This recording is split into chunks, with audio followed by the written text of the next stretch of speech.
titulada Corrupción y violaciones de derechos humanos en Guinea Ecuatorial. Mi nombre, bueno, ya me conocéis, en cualquier caso, mi nombre es Andrés Gascón, soy el codirector de la Clínica Jurídica para la Justícia Social de la Facultad de Dret de la Universitat de València. Para mí es un honor estar esta tarde aquí con todos vosotros y con todas vosotras, bueno, pues presentando o como la jornada de salida o la jornada de puesta en marcha del proyecto que ya os hemos comentado a lo largo de estos días, ¿no? Del proyecto sobre el cual uno de los proyectos sobre los cuales vamos a estar trabajando. En este sentido, quiero agradecer a todas las personas que están implicadas en el desarrollo del proyecto, empezando por el profesor José Elías Esteve Moltó, director del máster, al que conocéis todos y todas, pero asimismo también quiero agradecer el tiempo que nos van a dedicar y el acuerdo de colaboración y la colaboración con la clínica, tanto a la APDH, esta tarde aquí representada por José Ramón Antón, que es su director, y también por Mokache Masoko, que es periodista y fundador y CEO del diario Rombe. Este caso, los temas de corrupción, como sabéis, entran de lleno en materia de trabajo tanto de la clínica como del máster. Para nosotros, desde la clínica, es una materia de trabajo básica, puesto que afecta a la configuración de los estados democráticos de derecho y, por lo tanto, creo que es una oportunidad muy importante para implementar bueno, la forma que tenemos de trabajar y de enseñar el derecho desde la clínica jurídica. Yo no voy a robarle más tiempo a Mokache, que es realmente el que sabe, el que ha venido a compartir con todos nosotros y nosotras esta tarde lo que sabe del tema. Y sin más dilación voy a dar la palabra a José Ramón Antón, que, como he dicho, es el director de la APDH. Pues muchas gracias, Andrés. Creo que se me escucha bien, si no me lo decís. Darle las gracias a la clínica y al instituto y a José Elías como director de este máster. La bienvenida a todas las personas que nos estáis escuchando y el agradecimiento especial a nuestro protagonista, como decía Andrés, que es Mokache. Yo tampoco voy a robar tiempo para que él pueda extenderse, porque es un gran conocedor, vais a ver, de todo lo que está pasando y de toda la relea. Sí me gustaría resaltar un poco que el tema Guinea Ecuatorial para APDH es una de las banderas que desde hace años tenemos con orgullo en esa lucha o en ese intento de lucha con todas las dificultades que eso conlleva contra la corrupción, porque la corrupción tiene un impacto muy directo en los derechos humanos. Carlos Castresana, con quien empezamos en el equipo de la presidencia de APDH, pues siempre repite la frase de que la corrupción mata, y efectivamente la corrupción tiene un impacto directo, claro, y una incidencia en los derechos humanos que a veces se nos pasa por alto, y consideramos que solo esa delincuencia de cuello blanco pues no genera un impacto real, como Mokache nos va a hablar y como yo creo que podemos hablar hoy muchos días, porque esto da para mucho. Yo, antes de darle paso a José Elías, para que él a su vez presente a Mokache, quiero también agradecer a Estrella del Valle y a María Suárez, tanto del Instituto como de APDH, que son las dos personas que, aunque creo que no estáis viendo en la pantalla, pero son las que están detrás y han hecho posible que hoy nos hayamos juntado aquí y ahora estemos hablando nosotros. Así que tanto a Estrella como a María, muchas gracias. Mokache, encantado de que hayas aceptado la invitación del Instituto. Os agradezco también al Instituto la colaboración que ya hemos iniciado hace tiempo con APDH, y sin más, pues le doy la palabra a mi querido amigo José Elías. Muy bien, pues muy buenas tardes a todas y a todos, y muchas gracias a los que me han precedido, a los amigos que me han precedido en la palabra, tanto a Andrés Gascón como al presidente de la PDH, a José Ramón Antón. Yo quisiera, antes de hacer una muy breve presentación de Mokache, advertir a los estudiantes de clínica, porque este seminario, aunque es un seminario que se inscribe dentro de la clínica jurídica, hemos abierto la invitación a los estudiantes del resto del máster y del doctorado. Y en este sentido, quisiera advertir a los que van a trabajar en el caso en la clínica que cuando acabemos la conferencia de hoy que se esperen, porque vamos a debatir una serie de cuestiones sobre cómo emprender este asunto. Bien, entonces, en este sentido, pues como se ha dicho, debo agradecer muy especialmente a Delfín Mokache Masoko su presencia hoy aquí en este contexto de la Clínica Jurídica y del Instituto de Derechos Humanos de la Universidad de Valencia. Y sobre todo porque somos muy conscientes, y lo sabemos desde la Asociación Pro Derechos Humanos de España, las dificultades por las cuales él atraviesa por dedicarse a este tipo de tareas como es la denuncia de la corrupción. Delfín Mokache Masoko, él es reportero y editor del diario Rombe, que es un medio de comunicación que investiga y publica historias relacionadas con los casos de corrupción y blanqueo de capitales en Guinea Ecuatorial. Y asimismo, obviamente, como está interconectado, también denuncian la vulneración de derechos humanos en este país. Mokache es exiliado en España con un estatuto de refugiado político y participó como uno de los 3 testigos en el juicio contra Teodoro Nguema Obiang Mangué, vicepresidente del país e hijo del presidente Teodoro Obiang en Francia, que finalmente condujo a su condena por malversación y lavado de dinero. Y en este sentido también quiero agradecer la participación en este asunto durante estos próximos meses del investigador Jordi Feo de la Universidad de Ottawa, que también va a hacer un análisis de toda esta cuestión de malversación y lavado de dinero en el contexto de Francia.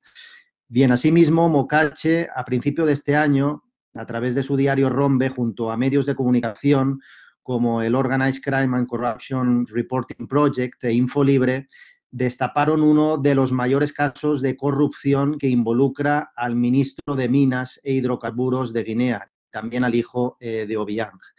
Bien, desde entonces se han incrementado las amenazas de secuestro contra su persona, contra Mokache, y por último, entre otras cosas, pues también Mokache ha trabajado en el caso específico que vamos a tratar en clínica, que es el caso Kokorev, centrándose básicamente en los vínculos de esta familia con entidades próximas al presidente ecuatoguineano, como es el caso de Fausto Abexo, exministro de Aviación Civil y yerno del presidente de la República de Guinea Ecuatorial.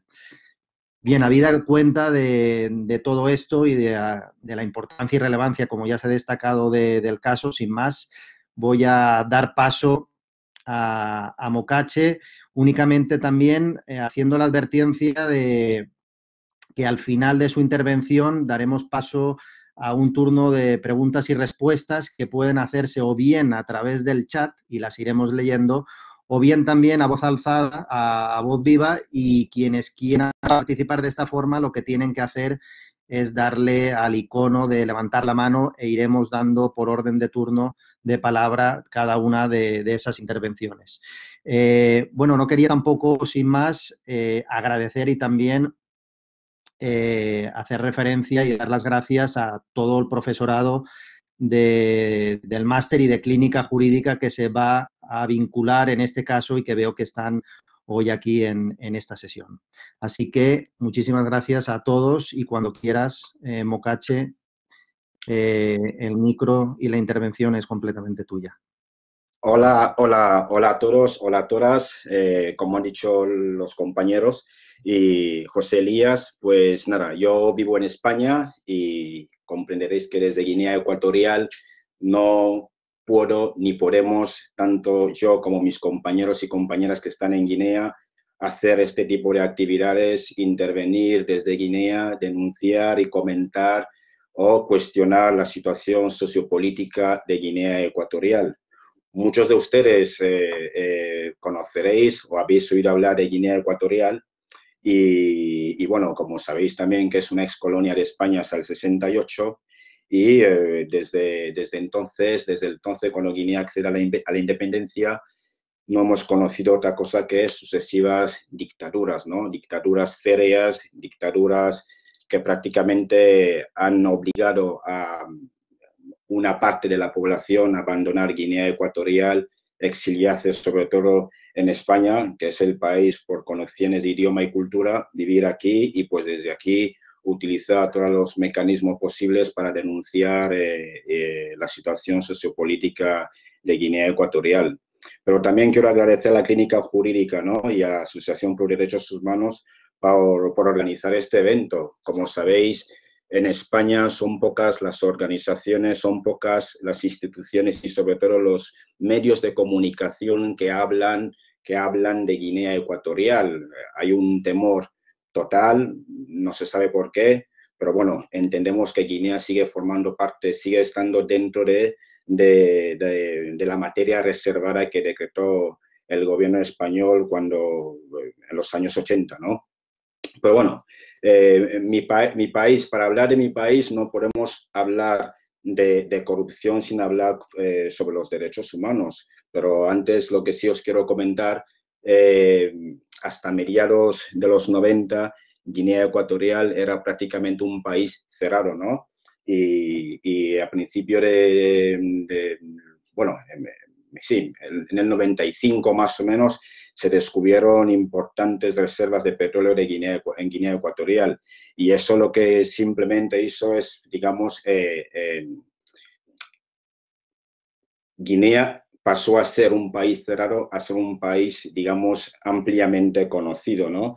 Y cuando se descubrieron estas reservas de petróleo en mi país, en Guinea Ecuatorial, recuerdo aquel año en el que el presidente del gobierno comentó en un medio de comunicación que el descubrimiento del petróleo en Guinea Ecuatorial era una bendición para el pueblo. Una bendición para el pueblo, dijo él. Bueno, yo hago una pequeña matización, una rectificación.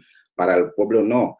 Creemos que, y como se ha comprobado también, el petróleo fue una bendición para el propio presidente del gobierno, su familia y los colaboradores más próximos, sin olvidar, por ejemplo, a los gobiernos occidentales que se beneficiaron totalmente del petróleo.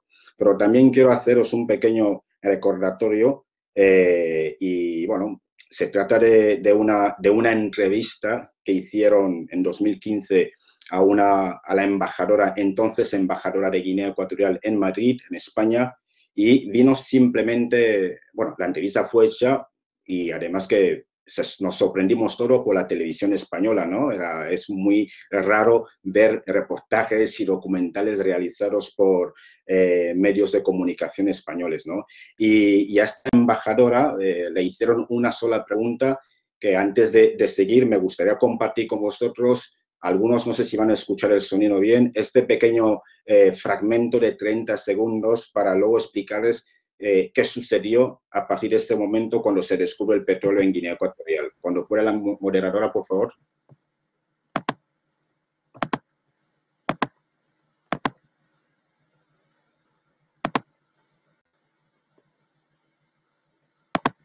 Purificación habla sin ambajes, con la libertad que le da ser amiga personal del presidente. Nos cuenta el momento en el que el Círculo de Obiang descubrió el tesoro del petróleo. El presidente dijo que nadie se duerma, que todo el mundo aproveche el dinero que caiga en sus manos para aprovecharlo, ya que el petróleo es un producto perecedero. Algunos tienen empresas, otros tienen sus fincas. Sabemos que el petróleo va a terminar. Lo peor es que se acabe, como muchos de nuestros hermanos que se han quedado sin carreteras, sin casas, sin nada y sin petróleo. Sí. Bueno, el petróleo es perecedero. ¿Quiénes son los que realmente se han beneficiado del petróleo de Guinea Ecuatorial? Desde el 95 hasta la actualidad, un 1%, un pequeño porcentaje, un 1% de la población se ha beneficiado de este petróleo. El presidente, su familia y sus colaboradores.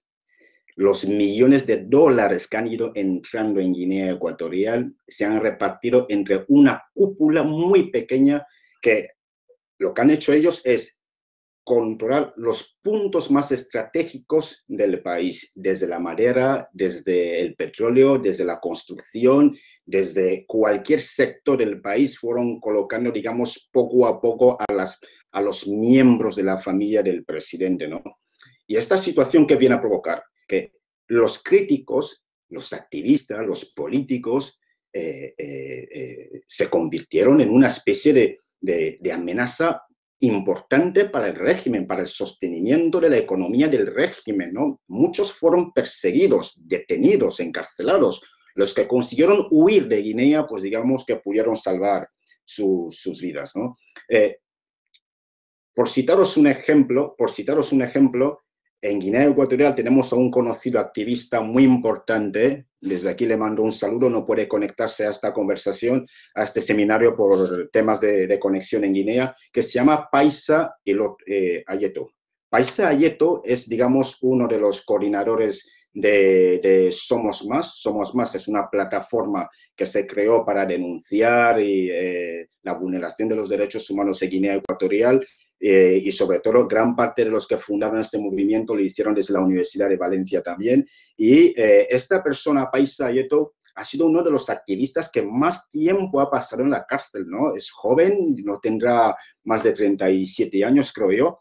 Ha sufrido cárceles, detenciones, simplemente por usar una sola cosa, el móvil, la red, para denunciar la vulneración de los derechos humanos.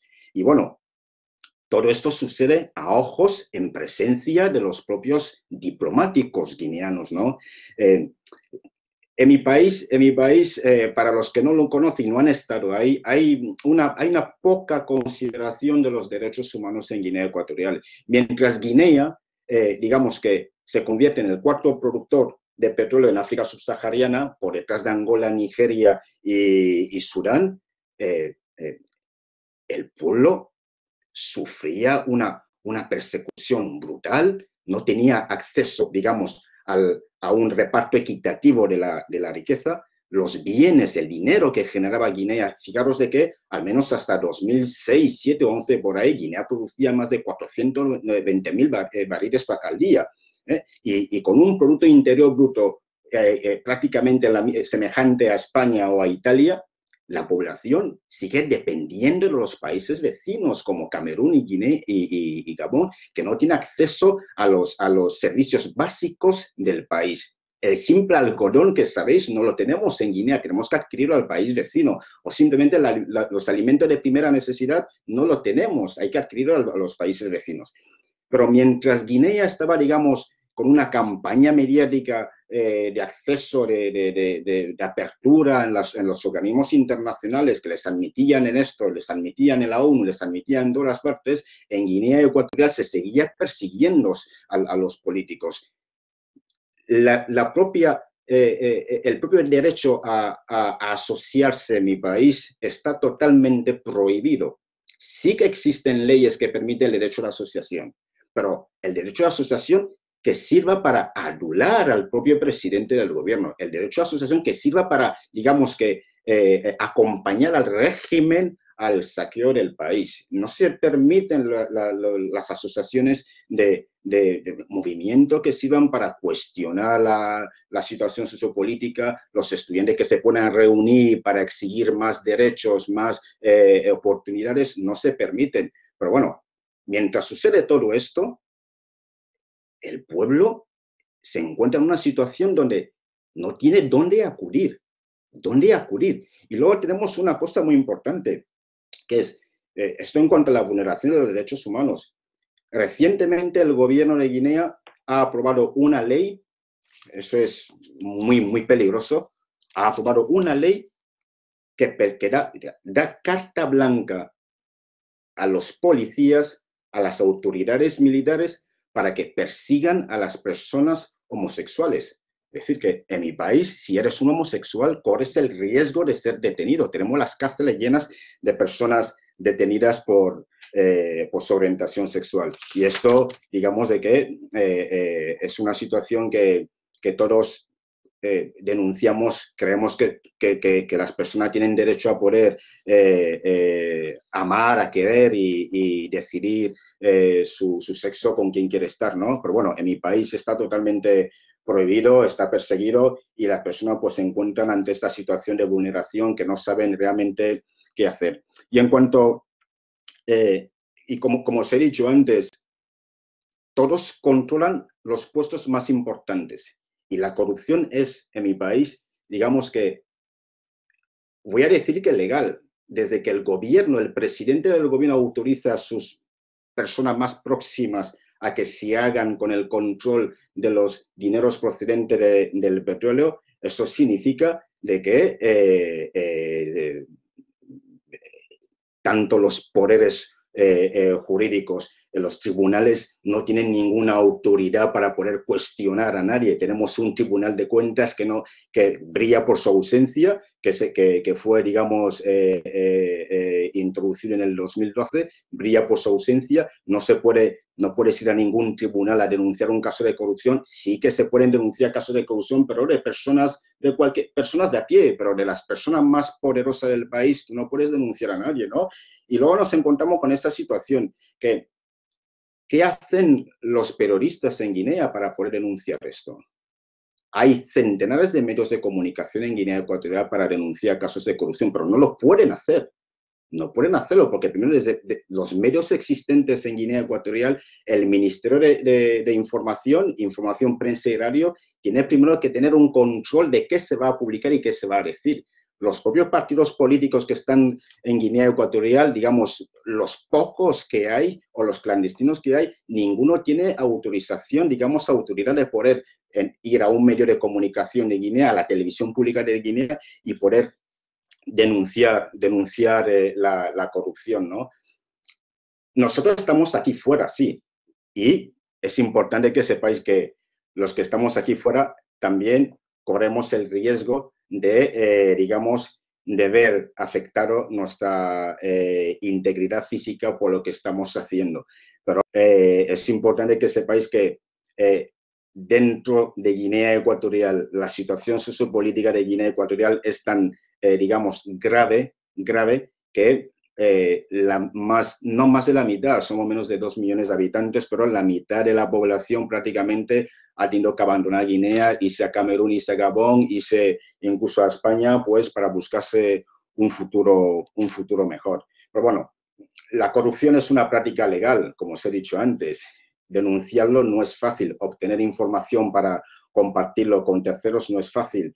Nos encontramos con que la mayor parte de los dineros que se ha saqueado a Guinea Ecuatorial, ¿dónde los invierten todos? Los invierten en España, en Francia y en otros países europeos, ¿no? Incluso en América. Pero eso supone que los gobiernos occidentales están permitiendo que estas personas que saquean y que violan los derechos humanos en sus países, por ejemplo en Guinea Ecuatorial, puedan lavar ese dinero en Occidente. No tiene ningún sentido que una persona que ha adquirido, una persona políticamente expuesta, que adquiere dinero de una manera ilegal, haciendo daño, dañando a las personas, empobreciendo a una población, que pueda venir a España, adquirir 4, 5, 6 viviendas, lujosas viviendas y que, digamos que no pase ningún tipo de control antiblanqueo de capitales, por ejemplo, en el Banco de España o algo, y que pueda actuar con total impunidad.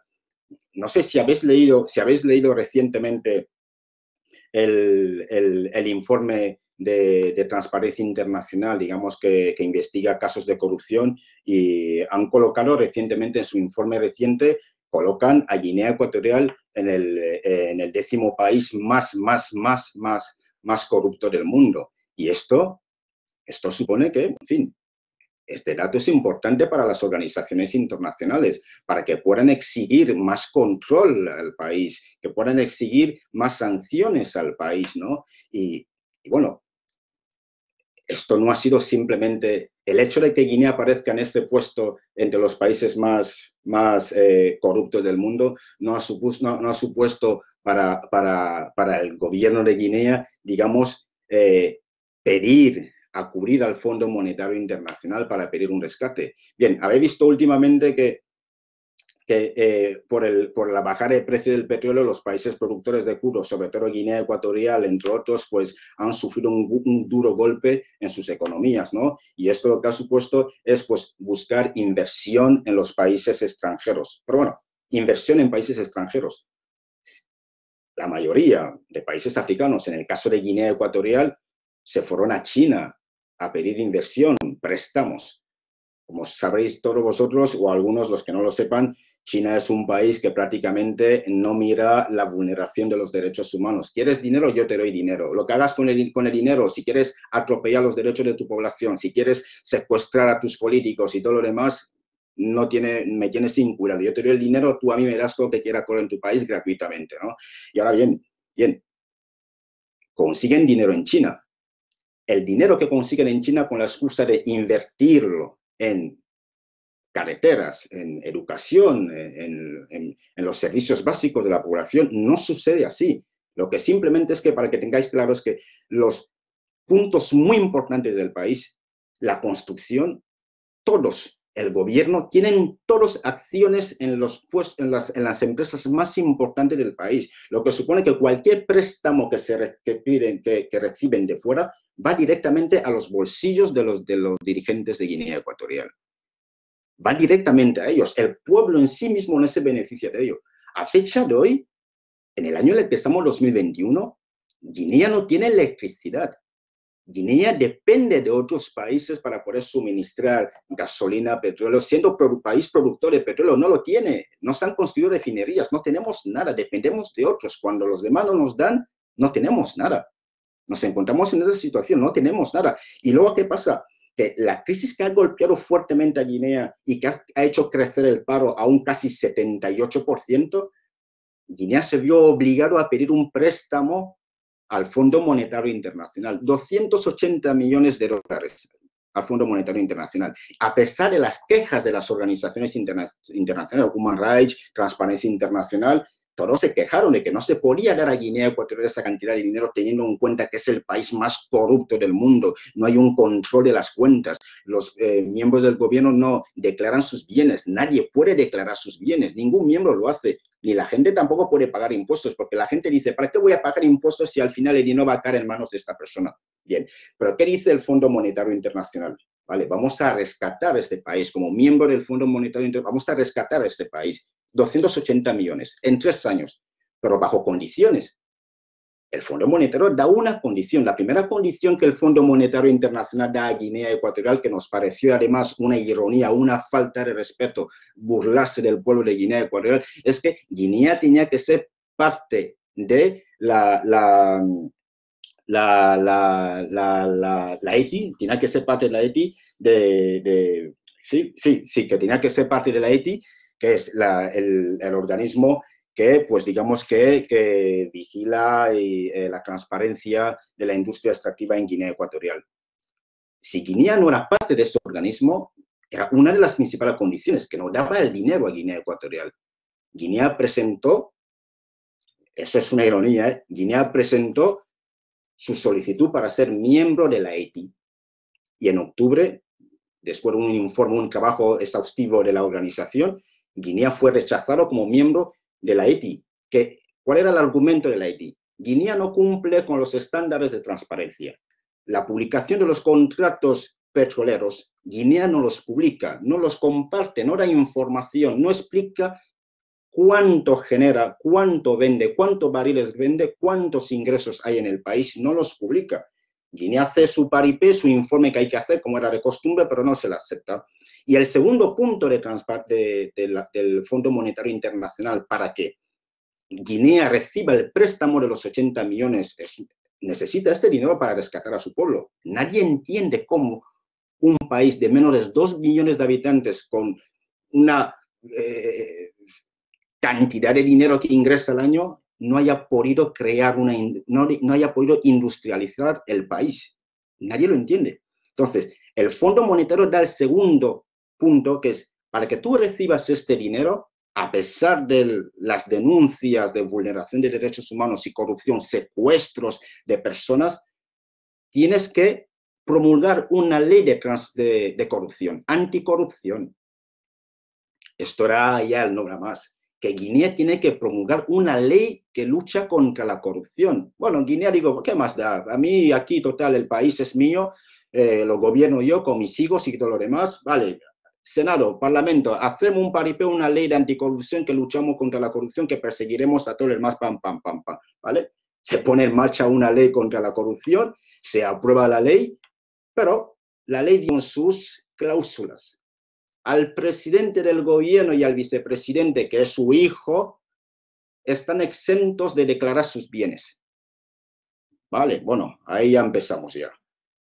A todos se les puede obligar a declarar sus bienes, pero a los demás no. Pero es más, el Fondo Monetario Internacional se olvida que desde 2004 en Guinea Ecuatorial ya existía una ley que llamaron Ley Ética y Dignidad de los Funcionarios de Guinea Ecuatorial, decreto ley. Y este decreto ley lo único que simplemente viene a hacer es exigir, desde 2004, exigir a todos los funcionarios del Estado la declaración de sus bienes. Exigir a todos los miembros del gobierno que no pueden recibir ninguna dádiva, ni regalos, ni nada mientras ocupen sus funciones. Esta ley existe.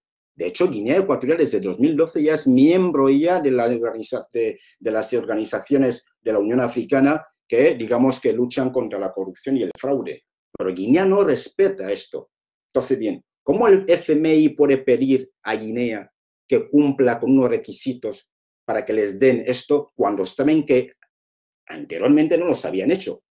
A pesar de no cumplir con esos requisitos, Guinea sí recibe, digamos, una parte del préstamo, 40 millones de dólares les han dado, pero ¿dónde iba a parar el dinero? De los 280 millones de dólares, ¿dónde iba a parar el dinero? El dinero iba a parar directamente en los bolsillos de las personas que sí.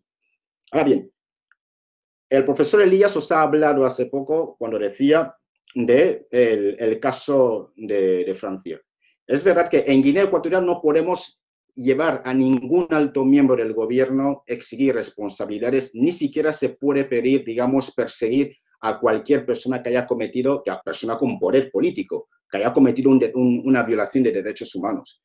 Pero, por suerte, existen las organizaciones internacionales, que es como la ADP, la Asociación por Derechos Humanos de España, o el caso de Transparencia Internacional, que sí se creó, digamos, un proyecto, megaproyecto, que se vino a denominar le bien mal acquis en francés, bienes mal adquiridos, que simplemente lo que hace el bienes mal adquirido es perseguir a los políticos africanos que han utilizado su poder para abusar de los pueblos, saquear los pueblos e invertir esos dineros en Europa, al menos en Francia. En España, sabemos que aquí en España, sin ánimo de ofender, el régimen de Guinea actúa con total impunidad.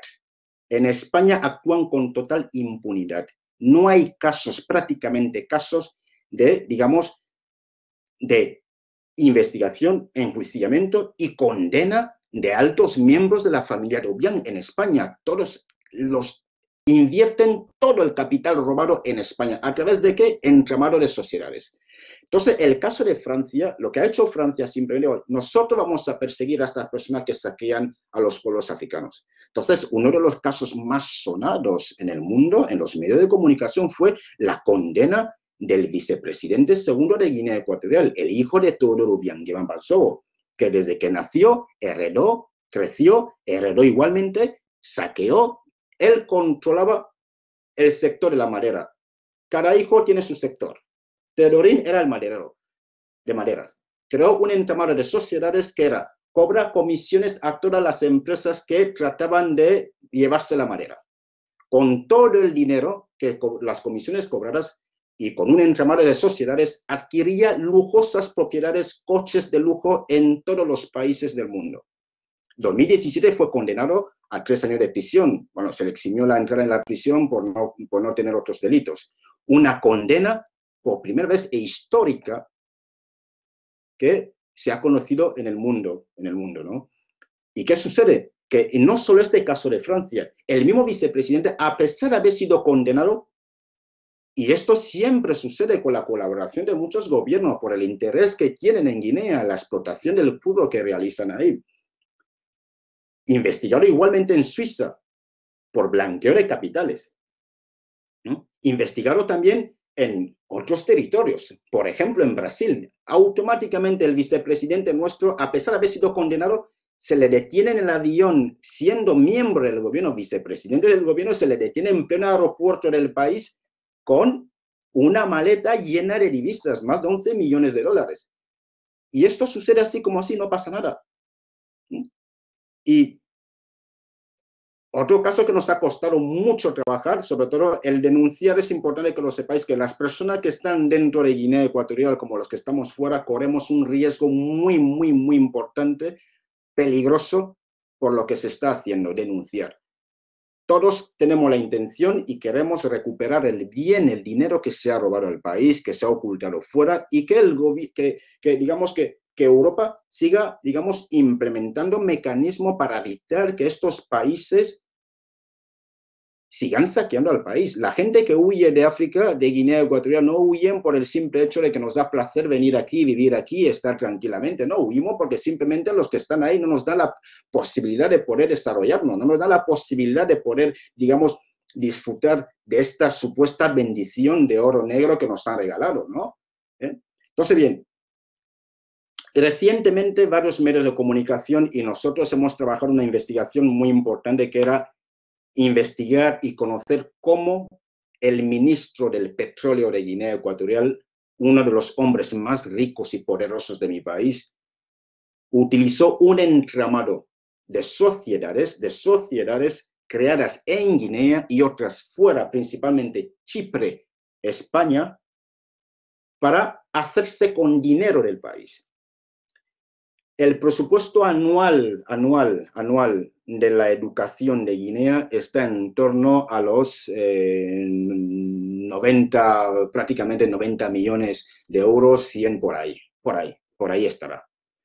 Entonces, se crea, fijaros simplemente cómo es tan fácil hacerse con el dinero de un país con una pequeña jugada, Simplemente lo que hacen es crean un proyecto, vamos a construir un instituto para formar a ingenieros, un instituto que nos va a costar 100 millones de euros, 100 millones de euros por prácticamente lo que cuesta el presupuesto anual de la educación de Guinea Ecuatorial.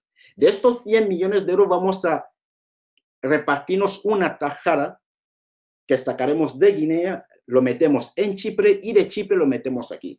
Entonces, fue un escándalo. ¿Cómo es posible que tu pueblo pasa hambre, tu pueblo no tiene educación, tu pueblo no tiene prácticamente posibilidades de poder desarrollarse? Tú sacas una tajada, sacas unas comisiones, un dinero X, y lo mandas a España o a Francia o por ahí para comprarte propiedades y sobre todo para pagar la educación de tus hijos en las universidades más prestigiosas de Suiza. Entonces, cuando se destapa este caso de corrupción, el gobierno de Guinea Ecuatorial hace oídos sordos. Es hijo del presidente. Y de hecho, recuerdo bien cuando hablé con un juez amigo, es hijo del presidente y por lo tanto no podemos hacer nada. Solo podemos actuar contra ellos cuando el presidente ya no esté en el poder, cuando hayan perdido el control del poder. Pero luego nos preguntamos, ¿cómo es posible que en Europa se puedan permitir este tipo de cosas? ¿Cómo es posible que se pueda permitir que se utilicen bancos extranjeros para lavar dinero que procede que viene de un origen dudoso? ¿Cómo es posible que se permite? ¿Por qué no hay sanciones contra estas personas? ¿Por qué no? ¿Por qué en España se sigue permitiendo que un régimen tan dictatorial como Guinea Ecuatorial pueda venir a España, ir a Las Palmas de Mallorca y invertir en propiedades? ¿Cómo es posible? Pues en esto lo que estamos todos, ¿no? Estamos en esta batalla constantemente de buscar mecanismos de que todo lo que se saquee al país, y además que la embajadora lo dice, hay que daros prisa, el petróleo se caduca, el petróleo se agota, cuanto más saquéis, mejor. Cualquiera de nosotros que reciba el dinero, que lo coja cuanto antes, y es lo que han hecho ellos. No conozco ningún territorio donde no hayan invertido bienes. Es más, cuando el gobierno español promulgó el famoso pasaporte dorado que permitía a las personas extranjeras adquirir propiedades por encima de los $500,000 de euros y accedía a un permiso de residencia, ¿saben ustedes cuántos guineanos, cuántos niños en Guinea han tenido que perder una jeringa un agua potable, una posibilidad de ir a la escuela, una posibilidad de poder comprarse un cuaderno para que estos dirigentes se apropien de lo que no es de ellos, de lo que es de todos los guineanos para venir aquí solo con la intención de poder comprar un permiso de residencia. Muchos niños han tenido que perderlo todo porque tenían que hacerse, sea como sea, además que para ellos el pasaporte dorado, como le llaman aquí, el permiso de residencia que el gobierno español permitió que cualquier extranjero que compra una casa en España por esta cantidad de dinero, pues tiene derecho a tener un permiso de residencia de 1 año. Muchos guineanos entraron con dinero aquí para adquirirlo, pero nadie preguntó dónde venía. No se pregunta dónde. ¿Dónde viene el dinero? ¿Usted dónde saca el dinero? ¿Cuál es el cargo que tiene usted? Por suerte, hoy habréis oído hablarlo también, además, en la Unión Europea, que se ha aprobado una ley Magnitsky. Esta ley ya existía, digamos, en Estados Unidos. En Inglaterra también están, digamos, en proceso de ponerla en marcha. Solo faltan algunos detalles. Una ley Magnitsky que lo que viene a hacer es simplemente persigue a todas las personas políticamente expuestas, los políticos que hayan cometido delitos de vulneración de derechos humanos, personas que hayan cometido delitos de corrupción, que no puedan entrar en Europa, que no puedan seguir invirtiendo en Europa. Bueno, en Europa no, en Estados Unidos, por ejemplo, en Europa simplemente la ley Magnitsky persigue por delitos de violación de derechos humanos. Si eres un corrupto, puedes venir aquí, invertir tu dinero y no pasa nada. Pero si has hecho daño a alguien, si has matado a alguien, no puedes entrar. Bueno, bien, entonces ellos dirán, bueno, yo no lo voy a hacer que lo haga otro mientras yo siga metiendo dinero en Europa. En Estados Unidos sí, pero para hacerlo se necesita la colaboración de muchísima gente, no simplemente de los guineanos, sino más bien de organismos como la Asociación por Derechos Humanos de España, que es partícipe, digamos, de la persecución contra las personas que hacen mal, que hacen daño a otros países como Guinea. Habéis oído aquí cómo se ha hablado del caso de Kokorev, una investigación, digamos, que gracias sobre todo hay que agradecerlo a la ADP, a la Asociación por Derechos Humanos de España y a la organización Open Society, una ONG norteamericana, que pudieron en 2008, digamos, presentar una querella en España contra unos supuestos testaferros de Teodoro Obiang Nguema aquí en España. Pero para que entendáis un poquito esto, y voy terminando, en 2004, el Senado de los Estados Unidos de América, un subcomité del Senado de los Estados Unidos, abrió una investigación contra un banco, el banco Rich Bank. Muchos de vosotros, si miráis en internet Rich Bank, os enteraréis un poquito qué fue el escándalo de Rich Bank, que blanqueaba dinero del gobierno del exdictador Pinochet y Teodoro Obiang Nguema, entre otros. Es decir, que en 2004, cuando en el 95 se descubre petróleo, Guinea Ecuatorial abre una cuenta bancaria en el Rich Bank, donde, como era de entender, las petroleras pagaban a Guinea Ecuatorial en el banco Rich Bank todo lo que se vendía. Y a partir de Rich Bank el dinero regresaba a Guinea para la inversión del país. Pasaba por BEAC y BEAC a Malabo, a Guinea. Pero ¿qué sucede? El banco Rich Bank simplemente decide saltarse las normas de lucha contra el blanqueo de capitales. Y desde entonces, desde el 95, permite entonces a Guinea abrir una decena, hasta 60 cuentas bancarias donde entraba dinero del petróleo. Y en esas cuentas bancarias se repartieron entre unos para los hijos, otros para los miembros del gobierno, otros para financiar X cosas. Y estas cuentas bancarias eran controladas y tenían 3 firmantes, 3. Uno que es el propio Teodoro Obiang, el presidente. El segundo, su hijo, aquel hijo del que yo os hablé antes, que utilizó un entramado para hacerse con dinero que se había invertido para construir un instituto en Guinea Ecuatorial. Y el tercero es su yerno. El yerno, que también en 2003, hay una sentencia en 2003 y también la publicamos, que, digamos, utilizó un entramado en Guinea para introducir dinero en Guinea Ecuatorial. Pero bueno, desafortunadamente solo condenaron a su testaferro, a él no, porque según dijo el juez, no se encontraba en territorio español, estaba lejos de la competencia de ellos. Pero bien, todo este dinero que estaba en el banco Richbank, utilizaron diferentes tipos de mecanismos para diversificar el dinero en bienes inmobiliarios. Y parte de este dinero, al menos entre 26 millones de dólares, vino a España.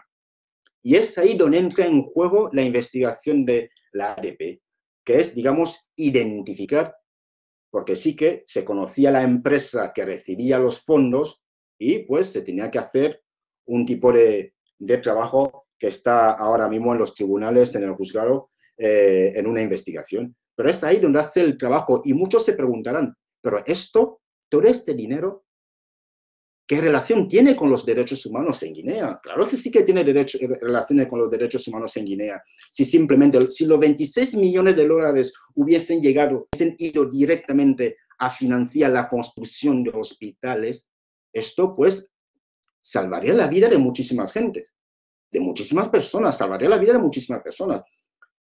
Si no se hace esto, si no se persigue este tipo de delitos de corrupción, ponemos en riesgo la supervivencia de muchísimas personas, muchísimos mayores, muchísimos padres, madres de familia en Guinea para que puedan seguir adelante con sus vidas. Y por lo tanto, ahora mismo sigue la investigación. Y es más, esta propia investigación que se sigue aquí en España, están involucrados muchos miembros del gobierno de Guinea Ecuatorial, que ellos con total impunidad saben de que no les va a pasar nada, porque, bueno, digo, somos fuertes, tenemos dinero, tenemos petróleo y sabemos cómo callar a las personas. Si tienen alguna duda, alguna pregunta, estoy abierto.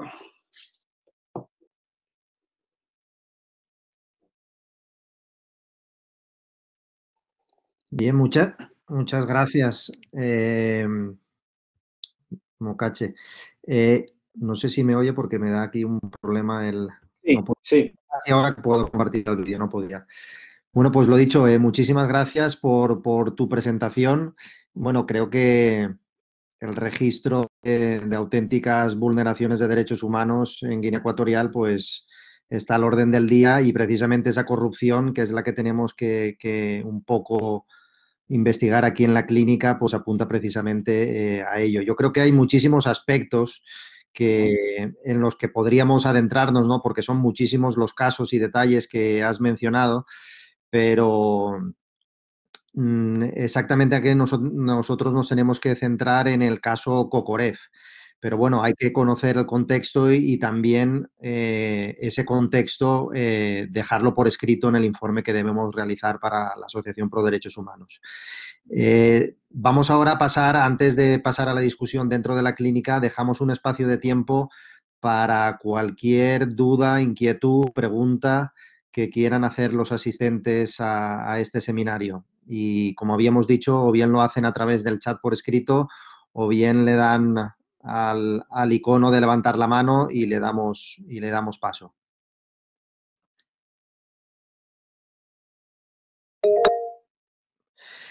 Bien, Jorge Eliezer González está levantando la mano. Cuando quieras. Cuando quieras plantear tu pregunta, adelante.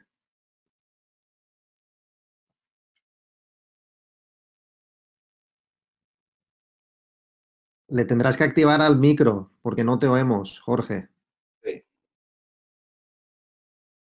Sí, Jorge, adelante. ¿Ya? ¿Ahí? Ahora sí, Sí. Ahora vamos. Gracias. Jorge Eliezer González es estudiante del doctorado en Democracia, Derechos Humanos y Justicia Internacional y mi país de residencia es Colombia. Pues la verdad es que es dramático la narración que casi que al detalle hace el expositor y es preocupante porque esta última parte que plantea él, la relación que existe entre el dinero y la violación de los derechos humanos en Guinea Ecuatorial, al parecer no tiene una luz al final del camino. Entonces, la pregunta es, o sea, ¿hasta dónde el Estado como tal va a seguir soportando esta crisis de pérdida de valores y de la falta de una legislación fuerte frente a países que, como los europeos, permiten, consienten, acolitan ese altísimo grado de corrupción de algunos ciudadanos, muy pocos ciudadanos de Guinea, en el que aceptan que se saque el dinero que puede servir para la educación, para la salud, para el saneamiento básico de ese país, y cómo es que permiten que salgan esas cantidades de millones de dólares y entren a los países europeos. Entonces, o sea, la pregunta va en el sentido de que plantea la nación de Nueva Guinea frente a esa relación que hay con los países europeos para cerrarle el cerco a esa corrupción y evitar de una manera minimizar, si podríamos decir, esa fuga de capitales que obviamente está permitiendo que se siga permeando los derechos humanos, los derechos fundamentales en Nueva Guinea. Entonces, ¿qué alternativa hay frente a esa situación tan lamentable? Entre otras cosas, en América Latina no es muy diferente. Muchas gracias. Sí, sí, contesto, ¿no? Sí. Sí, adelante Mocache. Sí. Jorge, gracias. Saludos también. Y bueno, los dos, ambos compartimos, digamos, el mismo idioma, ¿no? Colombia y Guinea Ecuatorial. Bueno, has dicho una cosa muy importante, la pérdida de valores, ¿no? Nuestro país, mi gobierno no tiene valores. Mi gobierno no entiende lo que es gobernar un país. Son prácticamente 50 y tantos años de independencia que llevan gobernando el país y legislación existen para luchar no solo contra la corrupción, sino también contra la violación de los derechos humanos, ¿no? Guinea se ha escrito a diferentes, digamos, convenios internacionales para luchar contra la trata de personas, para luchar contra la violación de los derechos humanos. Pero una cosa es lo que tú pones en el papel, lo que pones en el papel ante las instituciones, y otra cosa es cuando llegas a tu país donde está cerrado totalmente, ¿no? Los medios de comunicación, antes de ir a Guinea para hacer algún tipo de inspección, algún tipo de reportaje, tienen que pasar una especie de control férreo de qué van a hacer, qué van a decir, e incluso antes de salir revisar qué tienen grabado en sus cámaras. Bien, y sobre todo las veces que han ido las organizaciones internacionales para hacer una inspección sobre en las cárceles y tal, las encuentran vacías, porque cuando vienen hay que vaciarlas y cuando se van hay que llenarlas otra vez. Nada, es simplemente de que el país, cuando se agote el petróleo, yo creo que entonces cuando la comunidad internacional va a prestar más atención a Guinea. Pero mientras dure el petróleo, mientras hayan petroleras, empresas petrolíferas que siguen sacando todo el petróleo y pagando lo que hay que pagar de comisión y lo que sea al gobierno, a sus colaboradores, pues entonces va a ser difícil, va a ser muy difícil. Son muchos años, Jorge, son muchos años que la gente, los pueblos, los activistas luchan para que haya una transparencia en la industria del país. No hay posibilidades, pero sí que creemos, no perdemos las esperanzas de que con la presencia de más organizaciones, la presencia de más activistas y de más personas como tú u otros ciudadanos de otros países que le den especial atención a lo que pasa en este pequeño país que, digamos, iba a convertirse en la pequeña Kuwait de África Negra. Muy bien. A continuación tenemos, siguiendo el orden que han ido manifestando preguntas, paso la palabra a Juan Sosa, que había levantado la mano, y a continuación pasaremos a dos preguntas que hay también por escrito en el chat, y a continuación a Manuel, que también ha levantado la mano. Juan, cuando quieras. Sí, buenas tardes. Bueno, muchas gracias por la presentación y, bueno, por informarnos de esta situación. Como decía la persona que me antecedió en la pregunta, en América Latina, lamentablemente hay muchos parecidos, sobre todo en países que viven viven del extractivismo, ¿no? En eso soy venezolano y en Venezuela hay una situación bastante parecida. Hay un régimen autoritario, hegemónico, por un lado, y por el otro, pues hay un uso, el diseño institucional para la apropiación de la renta, no solo del petróleo, sino ahora también de otros recursos naturales, ¿no? El oro, el coltán. Entonces, hay preguntas, a mí me interesó mucho cuando vi el título de tu presentación, porque decía corrupción y violaciones de derechos humanos. Entonces me surgió una duda, si era la corrupción y la violación de los derechos humanos, y creo que esa fue tu presentación, o si era la corrupción como violación de derechos humanos, ¿no? Entonces, allí, porque bueno, es una reflexión, bueno, producto de las cosas que se han visto en Venezuela, no es lo mismo que perseguir la corrupción judicialmente, o que cuando se determina que hay un tipo de corrupción política que es violatoria de derechos humanos, cuando significa, o sobre todo cuando hablamos de violaciones sistemáticas, de privaciones sistemáticas o de vulnerabilidad sistemática de acceso a servicios públicos, ¿no? Que significa la muerte de personas. Evidentemente, no con esto quiero decir que todo acto de corrupción es una violación de derechos humanos, pero te pregunto tu reflexión, ¿consideras que podríamos hablar en algunos supuestos donde la corrupción política sea de manera sistemática, se constituyan a su vez en violación de derechos humanos que pudiesen terminar siendo violaciones, bueno, de lesa humanidad o contra sectores vulnerables de la población? Pues no es lo mismo, o sea, la corrupción como un elemento más de la crisis política institucional, a que la corrupción vaya asociada a privación de derechos sociales, que si es de manera sistemática, estamos hablando de la exposición y vulnerabilidad de grandes sectores de la sociedad. No sé si me explico. Entonces, tu reflexión al respecto. Por supuesto, desde mi punto de vista, creo que sí. Creo que, y hacia allí, bueno, el sistema interamericano ya ha sacado unos materiales al respecto, o sea, la corrupción como violación de derechos humanos.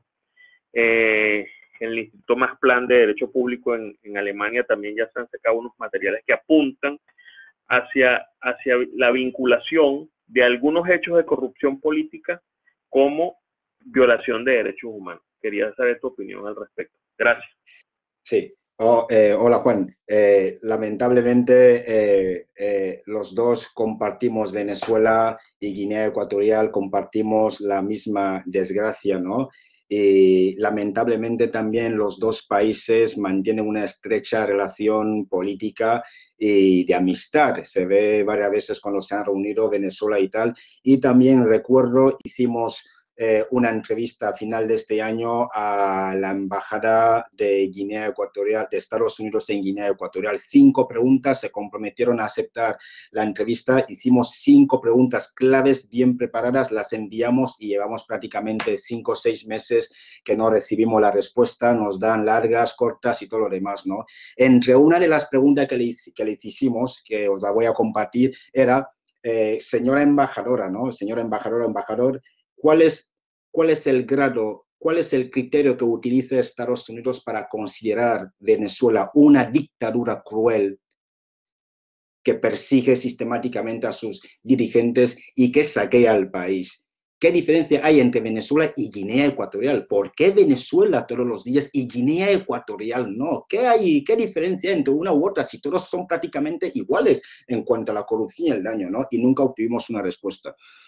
En cuanto a la reflexión que tú me dices, la corrupción como violación de los derechos humanos es prácticamente, comparto la tuya, y porque en nuestro país es muy pequeño, 28.000 kilómetros cuadrados si no recuerdo, y con 1,5 millones de habitantes, es prácticamente todo lo que tú puedes hacer, cualquier cosa que tú, nos conocemos casi todos, cualquier cosa que hagas afectará, tendrá consecuentemente un conflicto, ¿no?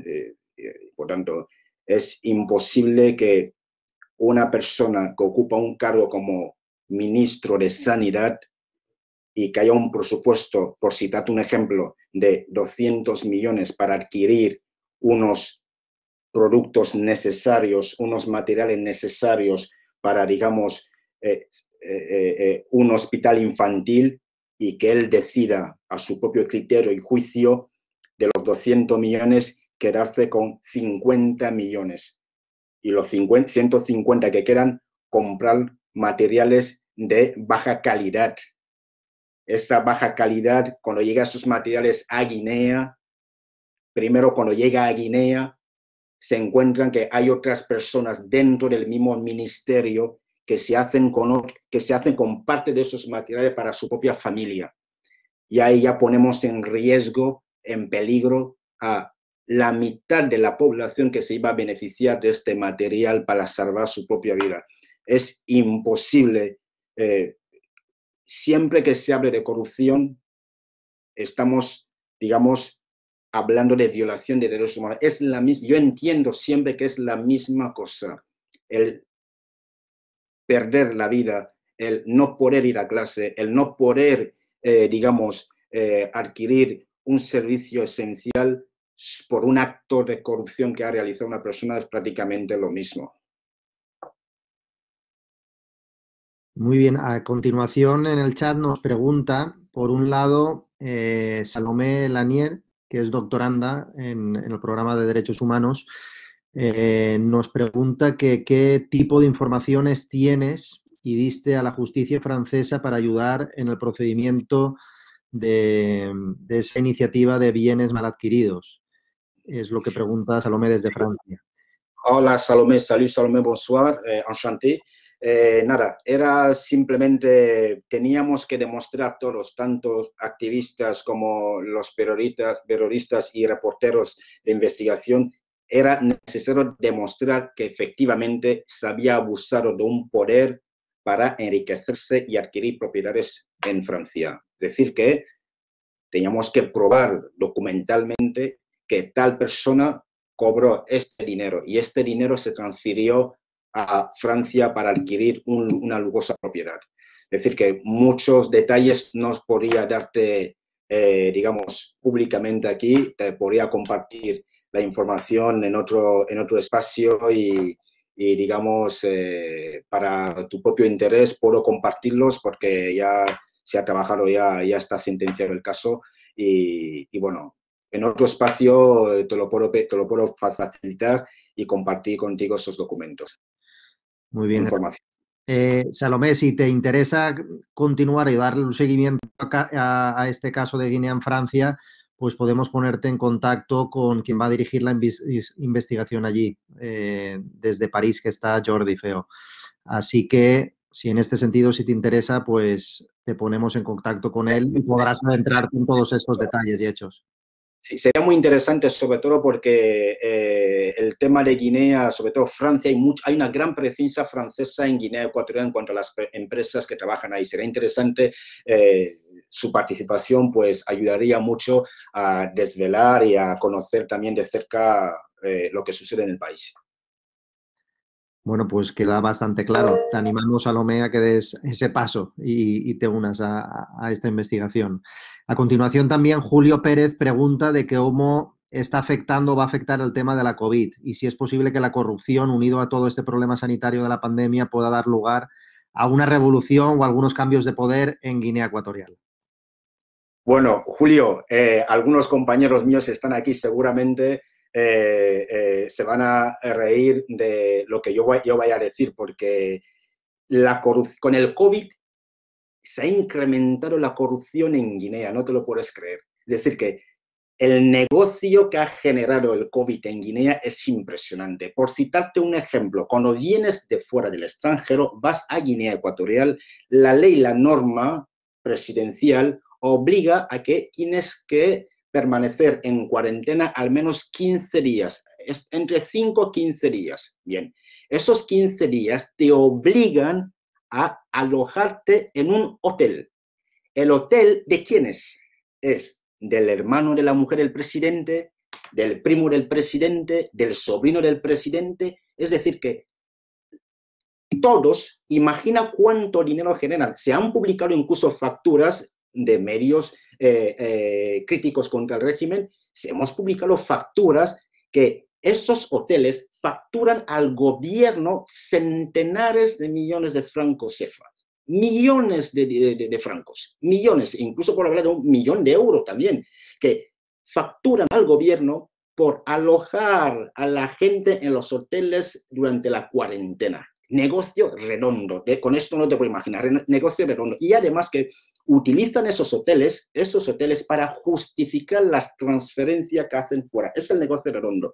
Bueno, en cuanto a revolución, desgraciadamente, y me apena decirlo, irónicamente se suele decir en Guinea, no podemos revolucionar aquí en el país porque fuimos producto de España. Es decir, cuando vamos a una manifestación, vamos con una olla, tocamos o incluso con pasteles para reivindicar un derecho. En Guinea, cada uno prefiere estar en su casa, sentado tranquilamente y evitar cualquier problema con el régimen. Cambios de poder no habrá. Ahora mismo hay una tensión en Guinea que es el presidente está, digamos, un poquito pachucho y hay una transición que se está preparando. ¿Cuál es la transición que se prepara en Guinea? Uno, hay dos poderes fuertes que luchan por acceder al poder. El hijo del presidente, el vicepresidente, y su otro hijo, el que controla el petróleo. Los dos enemigos acérrimos quieren controlar el poder. Pero ¿qué pasa? Hay rumores, no está práctico. España está intentando hacer una transición a lo española, como se hizo aquí en España. Es decir, cambio de régimen sin pedir responsabilidades a los que entren al antiguo régimen, pero nosotros no estamos por esa labor. Al menos en Guinea los guineanos no están por esa labor, que si hay un cambio tiene que haber responsabilidad de todos aquellos que estuvieron en el poder y recuperar los bienes que se han escondido fuera, como se ha hecho, al menos Inglaterra sí lo ha hecho con Nigeria, recuperar el dinero que los dictadores de su país, de Nigeria, ocultaron en ese país y repartieron al pueblo. Sí. Ha levantado la mano Vitia, buen año. Cuando quieras, Vitia, plantea la pregunta.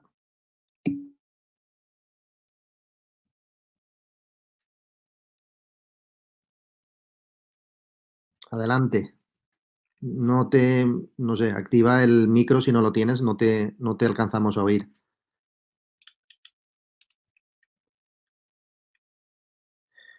Bueno, mientras se conecta, porque parece ser que pone reconectando, te planteo una pregunta, Mocache, que desde Angola nos plantea Victorino Domingos, que desde aquí lo saludamos, que dice que si la violación de derechos humanos sigue en Guinea Ecuatorial, así como en otros tantos países, ¿qué acciones pueden cambiar la situación en tu país? ¿Y cómo está en Guinea en materia de pena de muerte, ya que fue una condición para hacer parte de países que hablan portugués? Bueno, sí. Es Alejandro, ¿no? Alejandra es Díala, ¿no? Sí, vale. Bueno, en cuanto a la pena de muerte, Guinea Ecuatorial, para acceder a los países parlantes de portugués, pues lo que hizo él fue una moratoria. Es decir, que durante X tiempo no vamos a matar a las personas. Bien. Pero bueno, se sigue matando a la gente en Guinea Ecuatorial, se siguen condenando a la gente a pena de muerte, pero que no está escrito, no hay sentencias militares de la Junta Militar que, digamos, que demuestren de que Guinea Ecuatorial sigue sigue aplicando la pena de muerte. No. Sí que lo hace, hay ejecuciones secretas que se realizan. Por lo tanto, de hecho, se ha exigido al gobierno de Guinea Ecuatorial. Es más, yo nunca he entendido por qué se exige al gobierno que haga ciertas cosas cuando se sabe que no las hace. Lo que se tiene que hacer con el gobierno de Guinea Ecuatorial para acabar con estas vulneraciones de derechos humanos y sobre todo esos asesinatos crueles que se realizan, y es más, Guinea Ecuatorial es uno de los países en África que secuestra a los guineanos, a los exiliados políticos.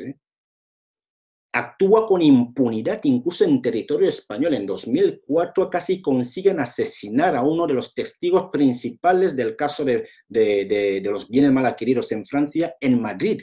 Consiguen casi asesinarlo, simplemente lo confundieron. ¿Cómo lo hicieron?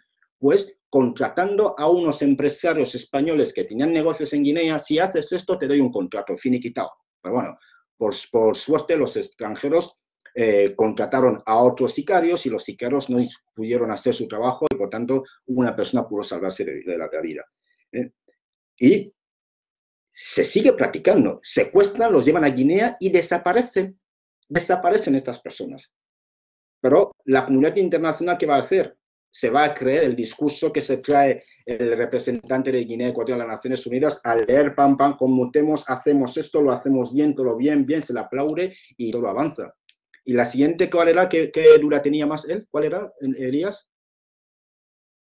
Era esto, ¿no? Sí. Sí. Sí. Mocachera en relación a la pena de muerte. Sí. La condición. Vale, sí, creo que la ha aclarado ya, la pena de muerte, sí. Vale, la siguiente. Creo que José Elías ha tenido algún problema de conexión, pero en todo caso, si les parece, Vitia, no sé si ahora te funcionará el audio, por si quieres intentar formular preguntas. Hola, ahí sí, ¿ya se me escucha? Se te escucha perfectamente, ahora sí. Ya, muchas gracias. Bueno, pues en primera yo quisiera felicitar al expositor porque este tema ha sido muy interesante y al igual que algunos compañeros que ya han tenido la palabra y que son de Latinoamérica, pues yo al ser de Ecuador también me siento bastante identificada con todos estos actos de corrupción y de persecución a la prensa.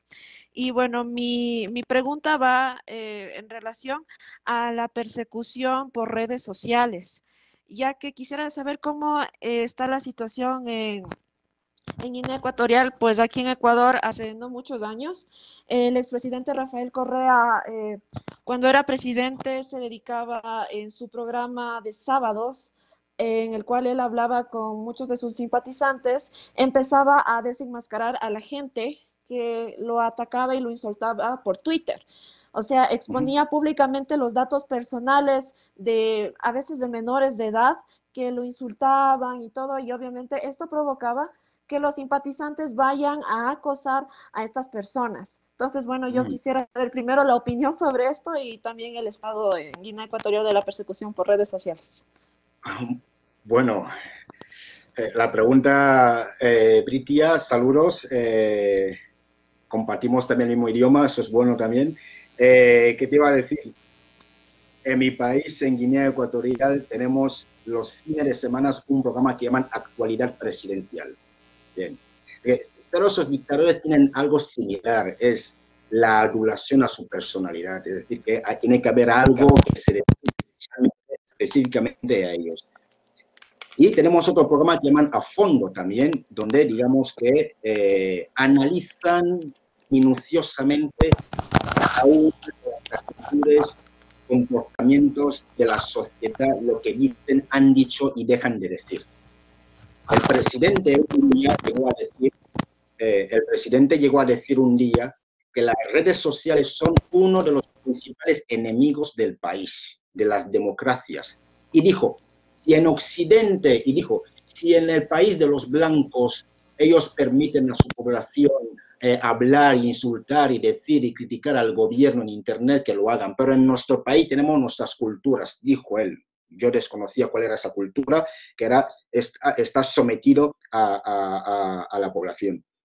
Y efectivamente, incluso barajaron la posibilidad de regular. Bueno, es verdad que en muchos países occidentales, incluso en América, se trata de legislar las redes sociales, ¿no? Existen personas específicamente, servicio de información específicamente, que se dedican a mirar qué ha dicho y ha dejado de decir tal persona. Y se ha probado en la televisión pública de Guinea cuando exponen no solo a homosexuales, exponen a las personas que han dicho o han comentado algo que no ha sido bien visto por el régimen en las redes sociales. La gente, si vas en las redes sociales de Guinea Ecuatorial, Facebook y tal, te vas a encontrar con personas que prefieren pasar el tiempo debatiendo sobre qué viste esta persona, cómo está vestida la otra persona, que debatir sobre la situación real del país. ¿Por qué? Por miedo a ser detenido. hay un servicio de seguridad muy importante dentro del país, controlado por israelitas, incluso chinos, que monitorean, que vigilan, observan, que se dicen en las redes sociales, y automáticamente te encuentras con una persona detenida, torturada, y es muy duro lo que sucede ahí. Por lo tanto, ¿qué sucede? La única forma que para poder expresarte con total libertad es, digamos, utilizar una cuenta falsa. Hay una persecución. La gente no habla en las redes sociales porque sí, ¿no? La gente tiene miedo. Son pocas las personas que sí hablan en las redes sociales. Los que estamos fuera, los guineanos que están fuera, los que están dentro prefieren mejor en petit comité, como lo suelen llamar.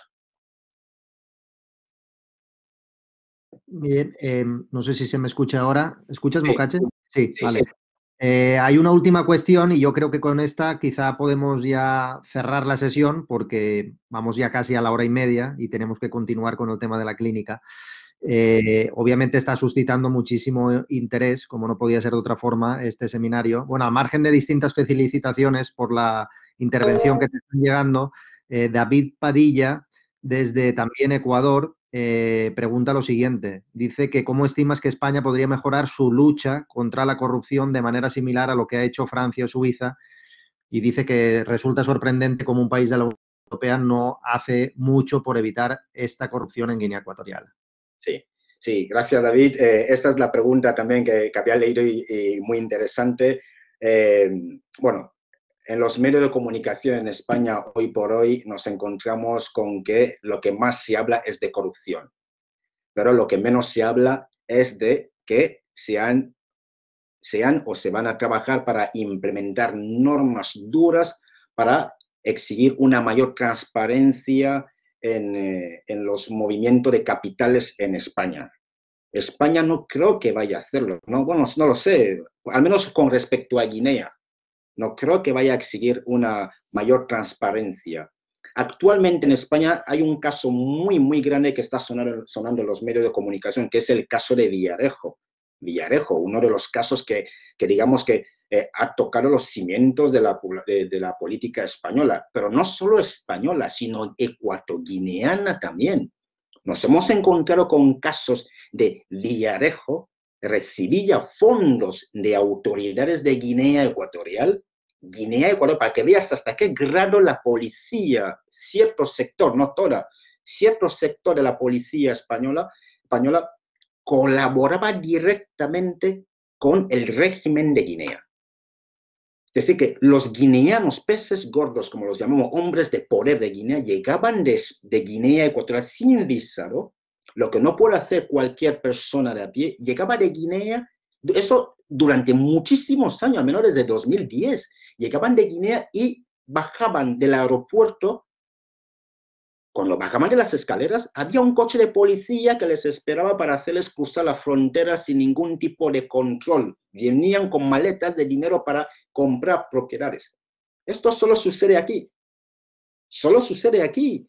Por lo tanto, cuando estas cosas suceden, ahora es cuando se está intentando juzgar a estas personas. Cuando estas cosas suceden aquí, es imposible pensar de que España, de la noche a la mañana, va a crear un mecanismo para que al menos las personas, los ciudadanos de países extracomunitarios que pretenden entrar en territorio español, y es más, la ley exige que simplemente puedes entrar con menos de 10.000 euros en el bolsillo, pero no más, no con un maletín de dinero. Es difícil. No creo que, al menos para Guinea, no creo que vayan a crear algún mecanismo para luchar o intentar impedir, crear algún tipo de norma que pretenda, sobre todo, conocer quiénes son los beneficiarios reales de la gran cantidad de bienes que hay en España a nombre de estas personas. Bueno, no me resisto a dos preguntas más que quedan y aunque sea de forma breve, Mocache, por favor, nos puedes contestar. Nos pregunta Eider Bolívar si se dan también casos de desapariciones forzadas en Guinea y antes de contestar, para unar las dos contestaciones a la vez, pues tampoco me resisto a darle la palabra a Pedro Hondo. Así que, Pedro, cuando quieras, para plantearle a tu compañero la pregunta.